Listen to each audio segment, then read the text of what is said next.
கிட்டப்பாவின் பாட்ட கேட்டேன், சின்னப்பாவ நேருல பார்த்தேன். கொட்ட கொட்ட வருகுதம்மா, சங்கீதமா பெருகுதம்மா. மேடைக்கு போனா எனக்கு ஈடில்ல பொண்ணு, பாடினா நானும் நூத்துல ஒண்ணு.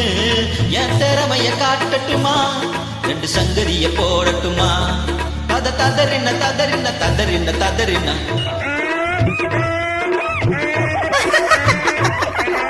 ததறின ததறின ததறின ததறின ததறின ததறின ததறின ததறின